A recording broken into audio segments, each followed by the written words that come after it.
안녕하세요. 압구정 아이비스니까 최석훈입니다. 오늘은 제가 쌍꺼풀 얘기를 좀 하려고 그래요. 쌍꺼풀 얘기, 왜냐면 저희 유튜브 보시면은 쌍꺼풀 얘기 하나도 없어요. 그래가지고, 뭐 이 성형외과 쌍꺼풀 하나, 뭐 이러신 분들도 있고 해서 오늘 쌍꺼풀 얘기 좀 하려고 그러는데, 뭐 지난번에 제가 말씀드렸지만, 뭐 중국집에서 짜장면 짬뽕 안 하는 집 없죠. 예, 성형외과에서 쌍꺼풀이나 코를 안 하면 사실 성형외과를 하기는 힘들어요. 항상 기본이기 때문에. 그래서 쌍꺼풀 얘기는 워낙 여기저기 많고 그래서 제가 얘기를 안 했던 건데 뭐 그렇게 물어보신 분들도 있고 하셔서 예, 오늘은 쌍꺼풀 얘기 좀 하려고 합니다. 그냥 기본적인 얘기 좀 드리려고 하고 이제 방법 같은 것도 간단하게 설명을 좀 드리려고 해요. 쌍꺼풀은 뭐 아주 간단한 방법부터 이제 뭐 복잡한 방법까지 있죠. 가장 간단한 매몰법부터 그 다음에 뭐 눈매 교정까지 이렇게 좀 다양하게 방법이 있는데 매몰법은 뭐 다들 아시다시피 그냥 이렇게 실로 이렇게 뜨는 거예요. 그래서 뭐 절개도 없고, 뭐 씻거나 이런 것도 문제 없고, 이런 방법이 있고.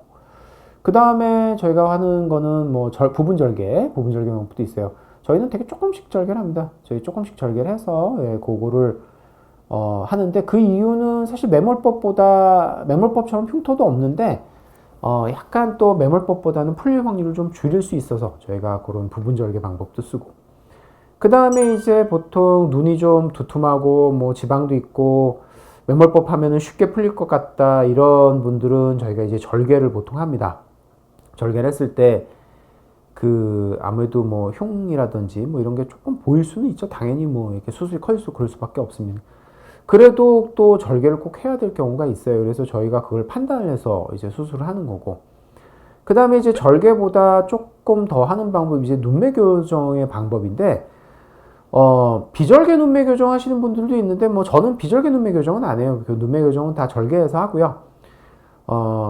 그, 눈매 교정도 뭐 일종의 쌍꺼풀의 일종이라고 생각을 하시면 돼요. 쌍꺼풀 수술하는 방법이랑 비슷해요. 뭐, 그거 두 가지를 별개의 수술이라고 생각하시는 분들도 많은데, 절대 그렇지는 않습니다. 그러니까, 이런 거죠. 저희가 눈을 뜰 때, 이렇게 뜨던 것을 쌍꺼풀 하게 되면 조금 더 뜨게 만들죠. 눈매 교정은 이거보다 조금 더 뜨게, 조금 더 뜨게, 조금 더 뜨게 이렇게 생각하시면 될 것 같아요.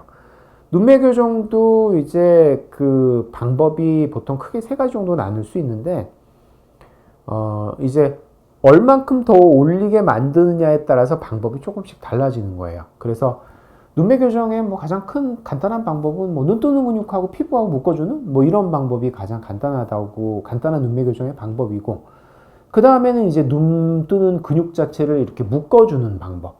네. 그런 눈매 교정. 그게 두 번째 방법이라고 생각합니다. 그리고 세 번째는 사실 많이 하지는 않는데 눈 뜨는 근육 자체를 절개를 해서 당겨 붙이는 경우도 있어요. 예, 그런 경우는 더 많이 떠주게 만들어지겠죠. 근데 이제 좀 잘 생각하셔야 될 것이 뭐냐면은 눈을 무조건 더 크게 뜨면 좋냐? 그런 거 아니거든요. 우리나라 사람들은 눈알이 다 보일 정도로 눈이 크게 떠지면 되게 무섭습니다. 약간 징그러워 보일 수도 있고. 제가 옛날에 무슨 화육이라는 드라마를 봤어요. 거기서 보면은 어떤 여자분이 사람으로 나왔다가 좀비로 나왔다고 하는데, 사람으로 나올 때는 그냥 평상시처럼 눈을 뜨고 좀비로 나올 때는 눈을 되게 크게 떠서 눈알이 다 보이게 만들어요. 딱 예, 좀비 그런 느낌이죠. 그래서 눈매 교정 수술도 뭐 함부로 하시면 안 되는 거예요. 무조건 뭐 눈을 크게 뜨게 만들어 준다고 눈이 예뻐지는 건 아니거든요. 그래서 지금 쌍꺼풀의 방법은 이렇게 다양하게 있는데, 그 방법은 이제 상태를 보고 결정을 합니다. 이 사람이 정말 눈을 얼마나 뜨는지, 얼마나 더 뜨게 해줘야 될지, 뭐 눈에 뭐 살이 얼마나 두꺼운지, 지방이 많은지, 두툼한지, 뭐 이런 것들 다 생각을 해야 되고, 물론 이마의 높이 같은 것도 봐야죠. 그래서 그런 거를 보고 최종적으로 결정을 해서 이제 방법을 찾는다고 생각하시면 될 것 같고, 그래서 쌍꺼풀의 방법은 되게 많아요.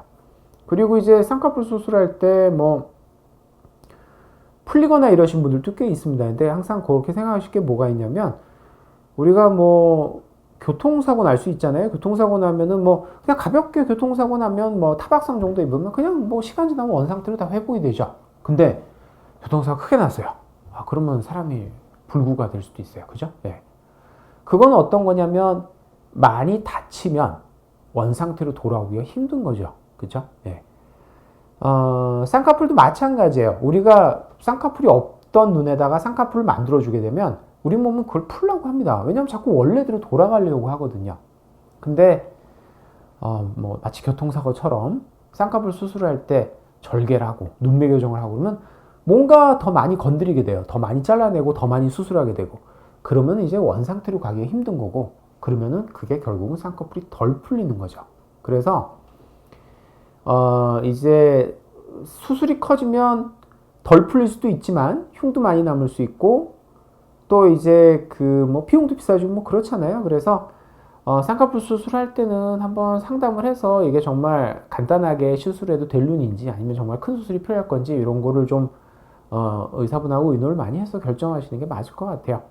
그리고 이제 그 쌍꺼풀 한다고 무조건 풀리는 건 아닌데 이제 조금 단순한 수술하면 그럴 수도 있고 그래서 그런 것들은 조금 수술하실 의사분하고 잘 상담을 하셔서 판단하셔야 될 것 같아요.